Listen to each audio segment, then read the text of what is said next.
So hello guys, welcome to Aeronova. आज जो हम टॉपिक सीखने वाले हैं वो एक साइंस का टॉपिक है, ठीक है। और वो सीबीएसई और एनसीईआरटी का मोस्ट इंपोर्टेंट टॉपिक है, जिसका नाम है वर्क एंड एनर्जी, ठीक है। तो गाइस ये जो वीडियो है, अभी जो हमारा सीक्वेंस चालू है एसएससी महाराष्ट्र बोर्ड का, तो वो सीक्वेंस हम चालू ही रख रहे हैं, उसका ही वीडियो आएगा, ठीक है। रोज वीडियो आएगा एक एक, ठीक है। और ये जो टॉपिक आज हम लेने वाले हैं वो थोड़ा स्टूडेंट के डिमांड पे हम ले रहे हैं, ठीक है। तो स्टूडेंट बोल रहे थे सर जरा वर्क एंड एनर्जी पे चैप्टर ये लो, उस चैप्टर का लाइक आप सिखाओ, ठीक है। तो उनके डिमांड पे मैं ये चैप्टर आज सिखाने वाला हूँ, जिसका नाम है वर्क एंड एनर्जी, ठीक है। तो पहले हम इसके बारे में जानेंगे कि वर्क क्या होता है एंड एनर्जी क्या होता है, ठीक है। सो मुझे बताओ, कमेंट करके मेरे को बताओ, what is work. What is work? Work क्या होता है? काम। सिंपल लैंग्वेज में वर्क मीन्स काम, ठीक है। कुछ काम कर रहे हो मतलब वर्क है, ठीक है। नेक्स्ट क्या है? एनर्जी। एनर्जी मतलब क्या? वो काम करने के लिए जो तुम एफर्ट लगा रहे हो, जो तुम एनर्जी लगा रहे हो, उसको बोलते हैं हम एनर्जी। मतलब कुछ काम करने के लिए जो तुम एनर्जी यूज कर रहे हो उसको बोलते हैं हम एनर्जी, ठीक है। अब चैप्टर का मतलब तो तुम्हें समझ में आ गया, ठीक है। अब इस चैप्टर में पूरे ब्रीफ में तुम्हें what is work, what is energy, what is conservation of energy and rate of work done, ये सब हम सीखने वाले हैं विथ न्यूमेरिकल के साथ, ठीक है। तो गाइस हम आगे बढ़ते हैं, देखते हैं नेक्स्ट स्लाइड में क्या है, ठीक है। देन हम लाइन टू लाइन पूरा ये चैप्टर डिटेल्स में सीखेंगे। टॉपिक है वर्क, ठीक है। अब हम देखने वाले वर्क क्या होता है, ठीक है। नाउ यार, work is said to be done when a force act on object and the object is displaced in the direction of force, ठीक है। अब देखो फोर्स मतलब क्या, कि तुम्हें पता है एक पहले से टर्म सीखेंगे फोर्स क्या होता है, फोर्स, ठीक है। पहले जो टॉपिक सीखने वाले उसका नाम है फोर्स। अब ये फोर्स में अगर सपोज मैंने यहाँ पे कुछ ऑब्जेक्ट रखा, ठीक है, यहाँ पे मैंने ऑब्जेक्ट रखा और इसको तुम्हें ये ए पॉइंट से ये बी पॉइंट तक लेके जाना है ना। ए पॉइंट से बी पॉइंट तक लेके जाना है। सो क्या करोगे, इस डायरेक्शन में फोर्स अप्लाई करोगे, ऐसे फोर्स अप्लाई करोगे, है ना। फोर्स अप्लाई करना मतलब यहाँ पे क्या कर रहे हो, फोर्स तो अप्लाई कर रहे हो, लेकिन जो काम हो रहा है उसको क्या बोलते हैं हम? वर्क, है ना। काम ही कर रहे हो ना आप, फोर्स अप्लाई करना मतलब काम कर रहे हो। और ये जो फोर्स एक डायरेक्शन देना, एक फोर्स को डायरेक्शन देना, मतलब ये वर्क है हमारा, है ना। अगर देखो यहाँ पे क्या है कि अभी तुमको वर्क समझ में आ गया होगा, है ना। The work done on an object is the product of the force applied and the displacement. अब वर्क डन क्या होता है? सिंपल, वर्क तो समझ में आ गया, जो डायरेक्शन में फोर्स को अप्लाई कर रहे हो, और ये जो काम हो रहा है इसको बोलते हैं वर्क, है ना। सिंपल है। नाउ वर्क डन क्या होता है? वर्क डन मतलब force and displacement,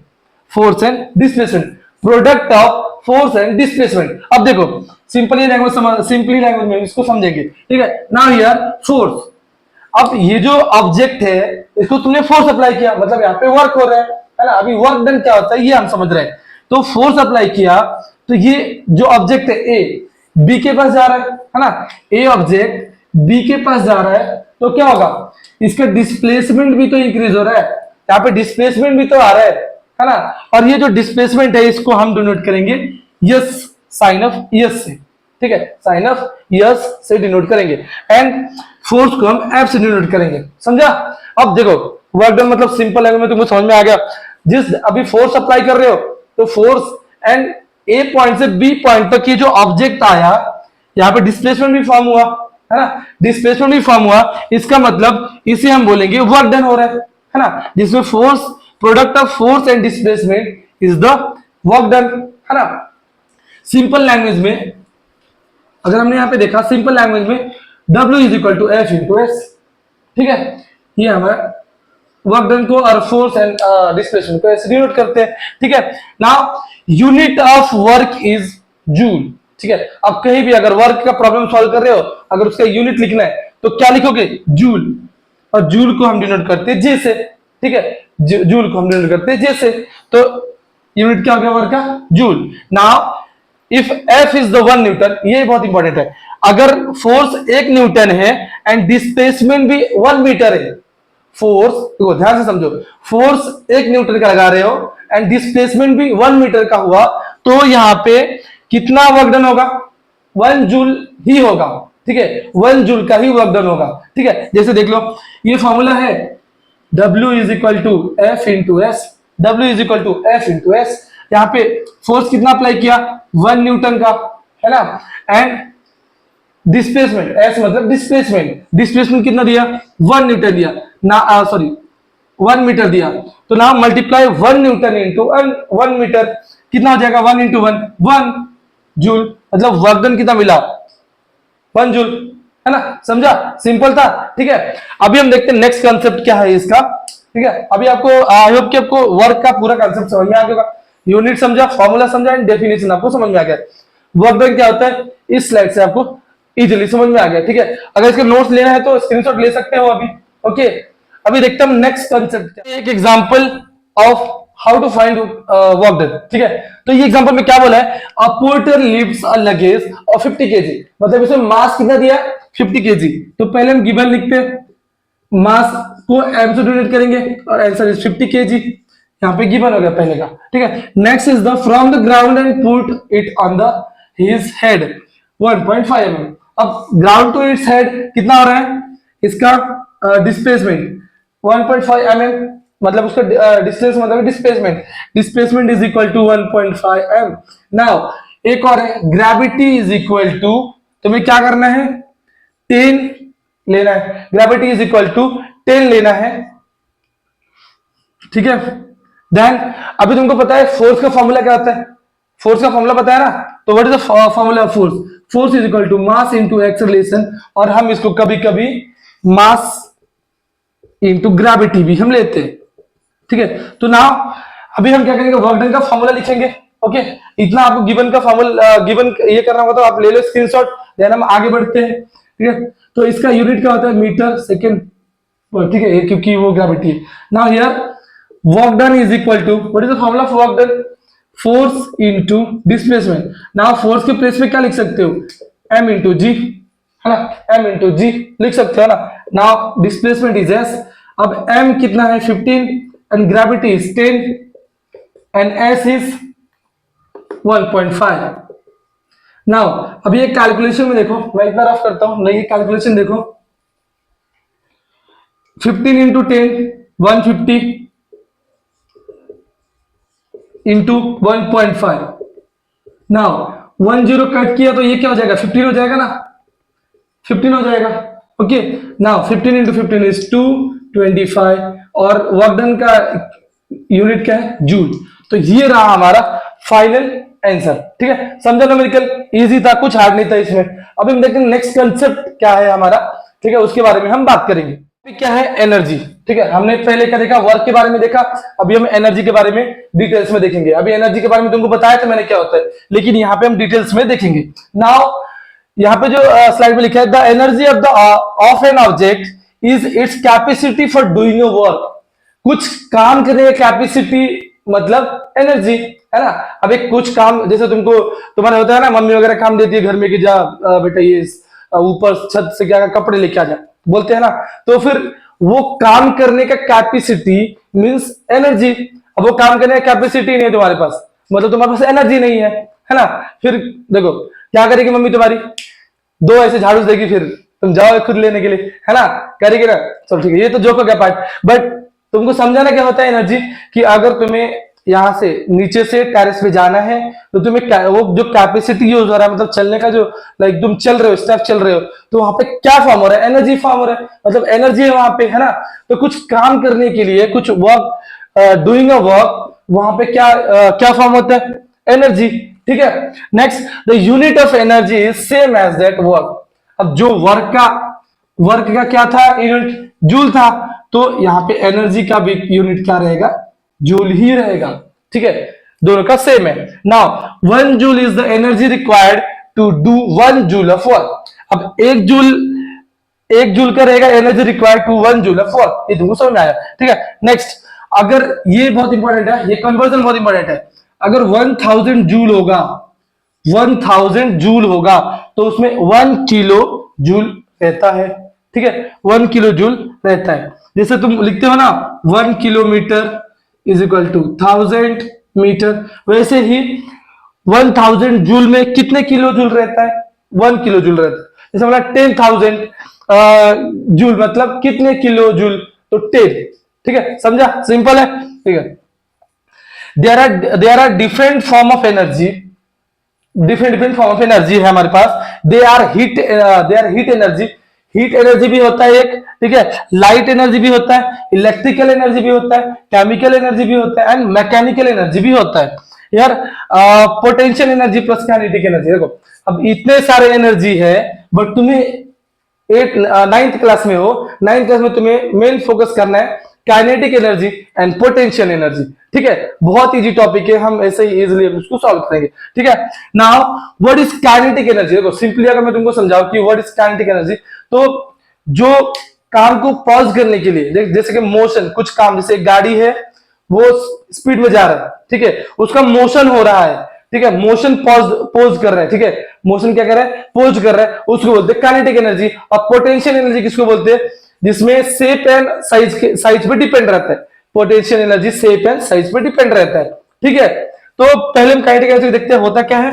the kinetic energy of an object is the energy possessed by the object due to its motion, है ना। मैंने अभी जो बोला कि अगर एक गाड़ी मोशन में है तो वहां पे काइनेटिक एनर्जी फॉर्म होता है, ठीक है, जितना स्पीड होगा उतना काइनेटिक एनर्जी फॉर्म होगा। और पोटेंशियल एनर्जी मतलब क्या होता है, सिंपली कि वो एक प्लेस पे ही है लेकिन उसका शेप और उसका साइज, ठीक है, शेप कैसा है और उसका हाइट वगैरह, साइज कैसा है, डिस्प्लेसमेंट कैसा है, उसके बारे में हम बात करेंगे पोटेंशियल एनर्जी में। तो अभी काइनेटिक तुमको समझ में आ गया होगा, है ना, जो क्या करते हैं, possessed by the object due to motion. एक ऑब्जेक्ट अगर मोशन हो रहा है तो वहां पे काइनेटिक एनर्जी क्या होता है, फॉर्म होता है। ठीक है, all moving object possess kinetic energy, ठीक है, जितने भी मूविंग ऑब्जेक्ट है, जैसे कार हो गया, साइकिल हो गए, ठीक है, लाइक बाइसाइकिल्स, मोटरसाइकिल्स वगैरह हो गए, ठीक है, जितने भी मूविंग ऑब्जेक्ट है वहां पे काइनेटिक एनर्जी फॉर्म होता, मतलब होता ही है।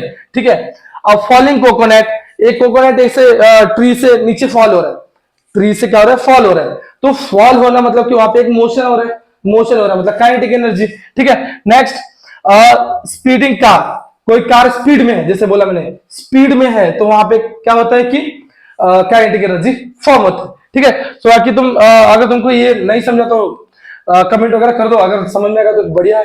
ठीक है, तो इसका स्क्रीनशॉट लेना है तो ले लो, फिर हम देखते हैं नेक्स्ट कॉन्सेप्ट।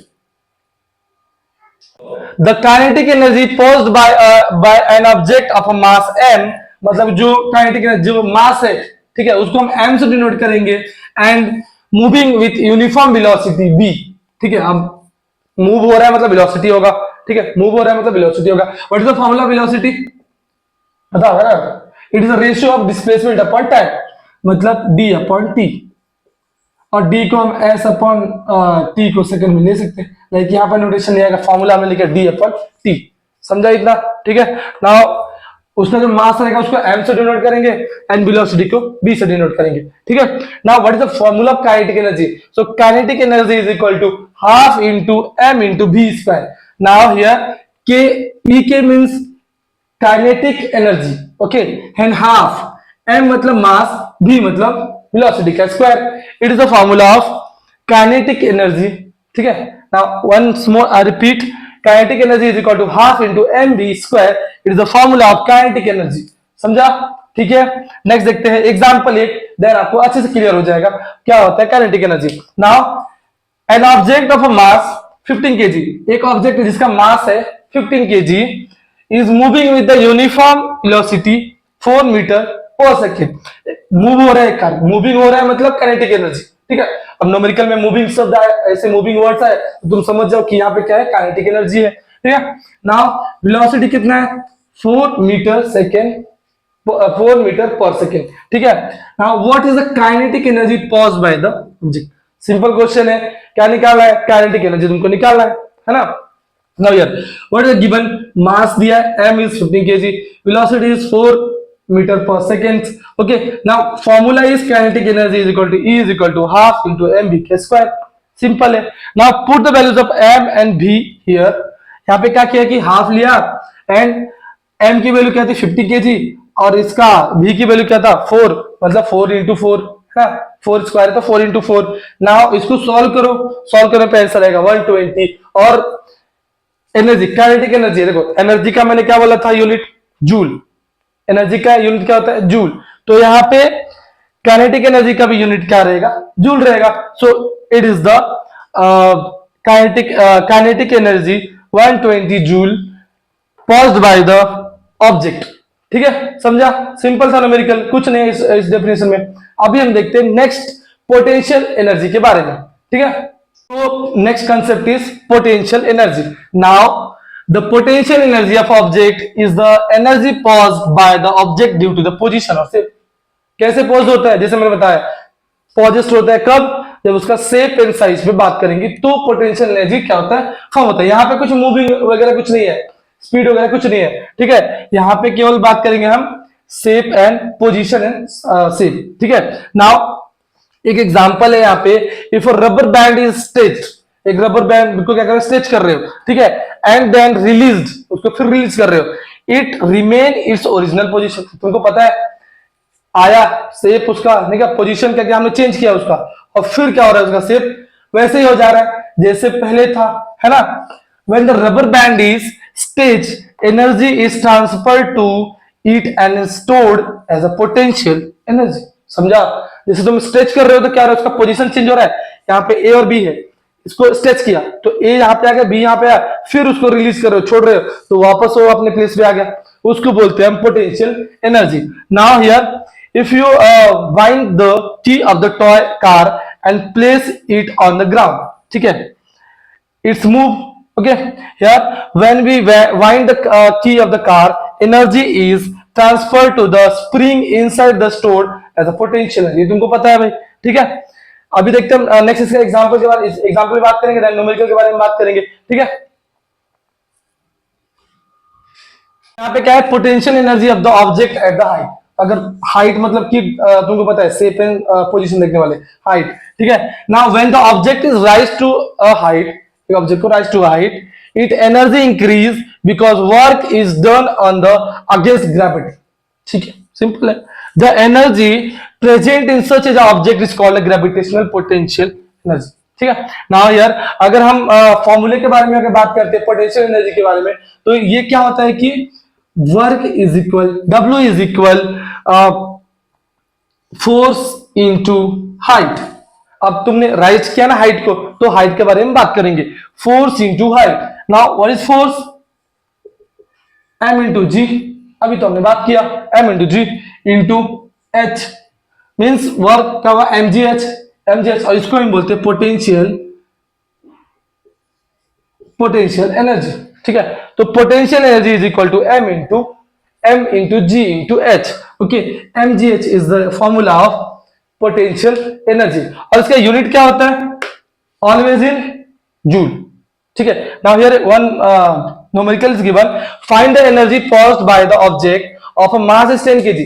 मास दिया है 10 kg, when it's at the height is 6 metre. अभी देखो यहाँ पे हाइट के बारे में बोला है ना? लास्ट वाले न्यूमेरिकल में किसके बारे में था? मूविंग ऑब्जेक्ट के बारे में। अब यहाँ पे हाइट बोला है, मतलब समझ जाओ कि क्या ये पोटेंशियल एनर्जी का न्यूमेरिकल है। ठीक है, now use potential energy formula mgh। Now m है तुम्हारे पास, g है तुम्हारे पास, g की वैल्यू क्या होता है? 9.81, एंड h भी तुम्हारे पास है, मल्टीप्लाई कर दो, आंसर आ जाएगा, है ना? सिंपल क्वेश्चन, और यूनिट क्या रहेगा? जूल। ठीक है, अब हम देखते हैं नेक्स्ट कंसेप्ट क्या है। आई होप कि आपको पोटेंशियल, काइनेटिक, वर्क, एनर्जी सब आपको अच्छे से समझ में आया होगा। ठीक है, नेक्स्ट कंसेप्ट है ट्रांसफॉर्मेशन ऑफ एनर्जी। ट्रांसफॉर्मेशन तुमको पता है ना? One body to another body, है ना? Transformation, one from to another place, है ना? शिफ्ट करना है, ट्रांसफॉर्मेशन एंड एनर्जी। अब एनर्जी यहाँ पे देखो क्या करेंगे, the conservation of energy from into another form is called transformation of energy. वैसे तुमको बताया मैंने, है ना? एक फॉर्म से दूसरे फॉर्म में ट्रांसफर करना, कंजर्व करना, it's called transformation of energy, है ना? सिंपल है। When the energy is converted from into another, ठीक है, इसको बोलते हैं ट्रांसफॉर्मेशन ऑफ एनर्जी। सिंपल है, कुछ हार्ड नहीं है। लाइक लॉज ऑफ कंजर्वेशन भी वही बोलता है कि one state of energy to converted in second state, मतलब अनदर स्टेट, इसको बोलते हैं law of conservation of energy, है ना? सिंपल है कि नहीं? Law of conservation of energy. Now देखते हैं नेक्स्ट स्लाइड में क्या है। ये तो तुमको समझ में आ गया होगा, ट्रांसफॉर्मेशन मतलब कि one from to another form होना, it's called the transformation of energy.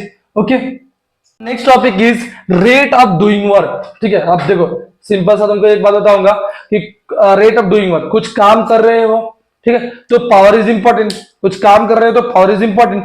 अगर मेरे को एक चीज बताओ कि अगर एक स्ट्रांग पर्सन है और एक वीक पर्सन है, दोनों में से हमने पंजा लड़ा है, ठीक है, पंजा लड़ाते हैं ना, लड़ा है पंजा, तो जीते कौन जीतने वाला है ना?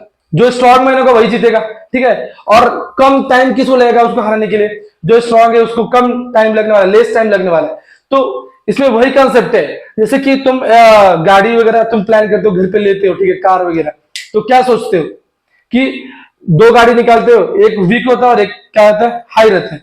अब जैसे तुमने मारुति सुजुकी ले लिया और ऑडी ले लिया, तो सबसे पावरफुल कौन है? पावरफुल कौन से? ऑडी है, मारुति सुजुकी तो है नहीं। मारुति सुजुकी अगर तुमको 10 किलोमीटर में जितना टाइम लग रहा है, तो ऑडी है, वो क्या करेगा, कम टाइम में उतना जल्दी कवर कर लेगा, ठीक है। सो जो पावर, जिसमें पावर ज्यादा है उसको बोलते हैं रेट ऑफ डूइंग वर्क, ठीक है। जिसमें ज्यादा पावर है वो कम टाइम में खत्म करेगा काम, है ना। जिसके पास पावर ज्यादा है वो कम टाइम में खत्म करेगा, और जो वीक है वो ज्यादा टाइम लेगा, और जिसमें ज्यादा टाइम, जिसने कम टाइम लिया है उसको बोलते हैं पावर, और उसको बोलते हैं रेट ऑफ डूइंग वर्क। वो जल्दी काम करेगा, समझा? ठीक है।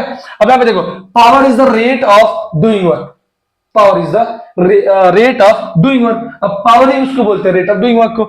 Then W is the work done, अब तुमको पता है W is the work done and in the time t1। Then power का फॉर्मूला क्या होता है? पावर का फॉर्मूला क्या होता है? It is the ratio of work upon time, कितना वर्क हुआ और कितना टाइम लगा, तो पावर पता चल जाता है ना। अब एक गाड़ी जैसे ऑडी का लिया, उसका वर्क कर रहे हो जितना जितना टाइम करना है, और उसका टाइम नोट कर लो कितना टाइम में कर रहे हो, उसको तुम निकाल लो, पावर निकल जाएगा डिवाइड करोगे तो। और सुजुकी, मारुति सुजुकी का भी निकाल लो, उससे पता चल जाएगा कौन सा कौन स्ट्रॉन्ग है कौन वीक है। सो इसमें वही काम करना है, ठीक है। So P is equal to work done upon second time. ना इसको शॉर्ट फॉर्म में कैसे लिखेंगे? P is equal to W upon T, ठीक है। एंड पावर क्या, इसका यूनिट क्या रहेगा? वॉट, वॉट यूनिट क्या रहेगा? वॉट। अदरवाइज तुम यूज कर सकते हो joule per second, joule per second, ये भी तुम इसको इसमें यूज कर सकते हो। अब ये देखो यहाँ पे लिखा है 1 watt is equal to 1 joule per second, 1 watt में 1 जूल पर सेकेंड होता है, तो इसको तुम ऐसे भी लिख सकते हो, दोनों सेम ही है, कुछ डिफरेंट नहीं है, ठीक है। नाउ यार यहाँ पे कुछ इंफॉर्मेशन नोटेशन है। 1 kilowatt is equal to 1000 watts होता है, 1 kilowatt is equal to 1000 watts होता है। एंड 1 किलोवाट में 1000 वाट, ये तो सिंपल लैंग्वेज में लिखा है। 1 किलोवाट इज इक्वल टू, ये वाट को तुम जूल पर सेकेंड भी लिख सकते हो, क्योंकि दोनों सेम है, ठीक है। क्योंकि 1 watt is equal to 1 joule per second होता है, ठीक है। सो देखते हैं नेक्स्ट स्लाइड में क्या है। तो अभी इसमें क्या है कि कमर्शियल यूनिट ऑफ पावर। अब यूनिट ऑफ पावर के बारे में बात करेंगे, जो हमने भी बात किया वही जो हमने रीड किया अभी, नहीं क्या? 1 kilowatt hour is equal to 1 kilowatt into 1 hour, ये तो सबको पता है। सो 1 किलो वाट मतलब 1000 वाट एंड 1 आवर। अब यहाँ पे 1000 वाट इंटू 1 आवर मतलब कितने सेकंड में हो जाएगा? 1 आवर में कितने सेकंड होते हैं? 3600, 3600। Now multiply this both, you got 360000 joule. Okay, now यार इसको हम ऐसे लिख सकते हैं 3.6, और यहाँ पे 1 2 3 4 5 6 क्या हो जाएगा? 10 मल्टीप्लाई में आ जाएगा, ठीक, इज इक्वल टू जूल, ठीक है, समझा? तो ये था तुम्हारा commercial power of commercial unit of power, ठीक है। सो गाइस यहाँ पे हमारा चैप्टर होता है एंड। इतना ही टॉपिक था तुम्हारे चैप्टर में, और इस पे तुम्हें लगा और कुछ चाहिए होगा न्यूमेरिकल वगैरह, तो तुम कमेंट करो और बताओ, वो उसके हिसाब से हम क्या करेंगे, लेक्चर एडजस्ट करके हम उसमें ला देंगे, ठीक है। तो आज के लिए बस इतना ही, मिलेंगे नेक्स्ट वीडियो में। एक वीडियोस को लाइक करो, शेयर करो अपने दोस्तों के साथ, एंड बेल आइकन में प्रेस कर दो, क्योंकि नया वीडियो जब आएगा तो आपको जल्दी ही उसका नोटिफिकेशन आ जाएगा। सो बाय बाय।